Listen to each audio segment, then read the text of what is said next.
Welcome to part 30 of our B44.2 build. We're going to be tackling the servo. We're going to need servo tape, a servo, and essentially you could choose any kind of servo. I have a kind of affinity to the Spectrum servo, and admittedly also Sabic servos are also really great too.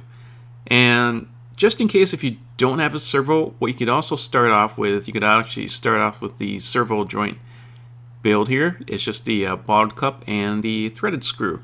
So essentially this step actually takes the most time because you're threading on the two ball cup ends, and then you have to like determine which angle to align it to.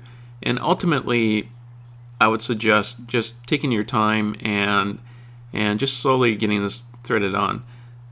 There actually are some really great tools for this step. I just don't have them. They have like some soft jaws pliers that you could purchase separately, and I'm still exploring that.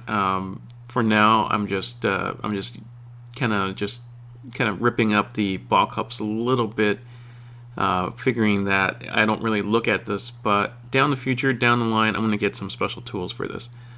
But essentially what you want to do is you just want to thread both ends of the ball cups on there, and then just kind of visually determine how it's going to line up. So we've measured this, and this should be all set, and hopefully it's good to go. Alright, let's go ahead and tackle our bag of parts.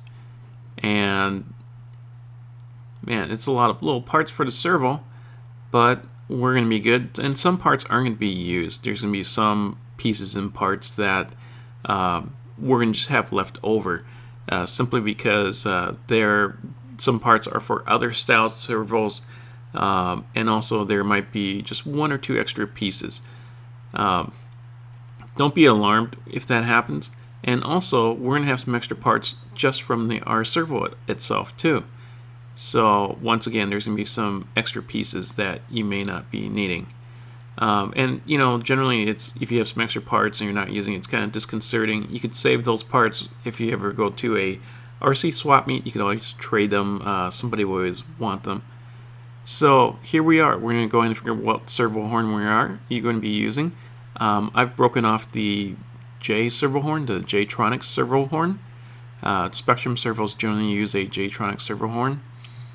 And also before I even fire up the servo, I'm just kind of centering the servo about 5 to 10 degrees, and that is just basically just one notch.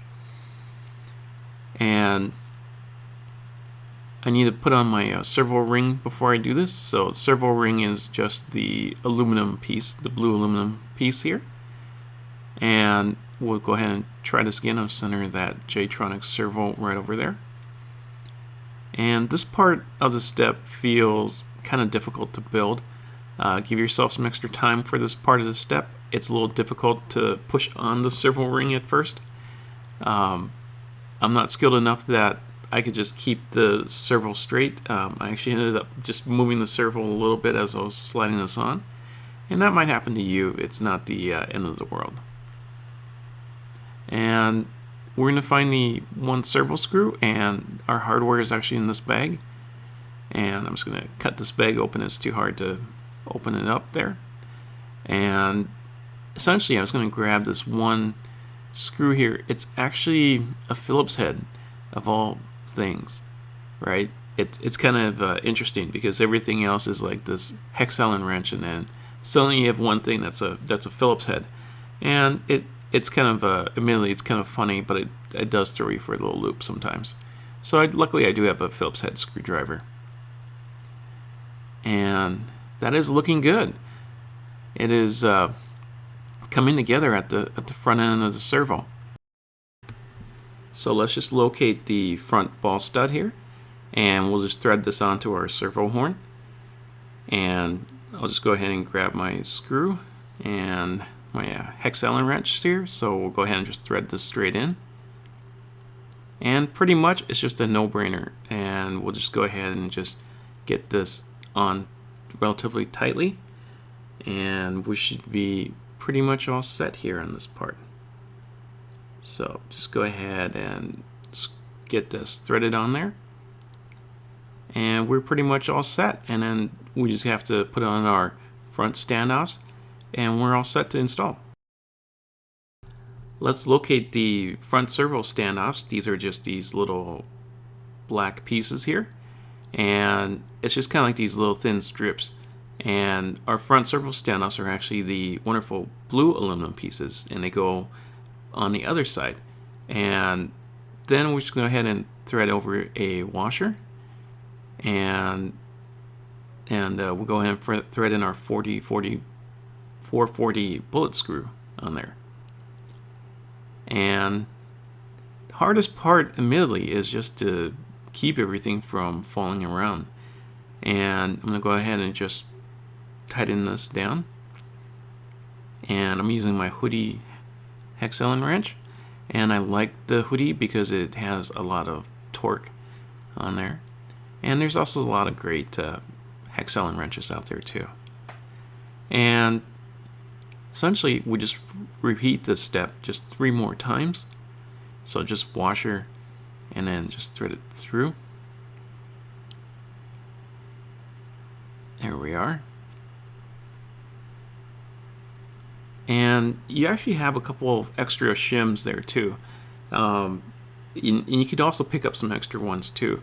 And reason being is that you might need to position your servo closer or further away. And those shims really help out with spacing the servo as well.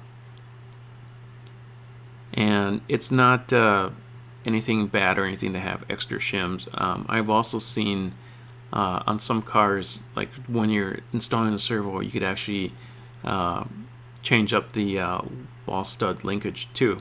And I don't really recommend that. I actually recommend, either taking away a shim or adding a shim.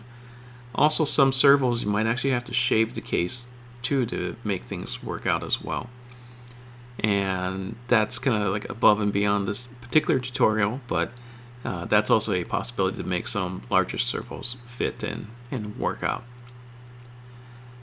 Alright, I'm placing in the last servo screw here, and it should be good to go. And we should be ready to install the servo on our B44.2 RC buggy.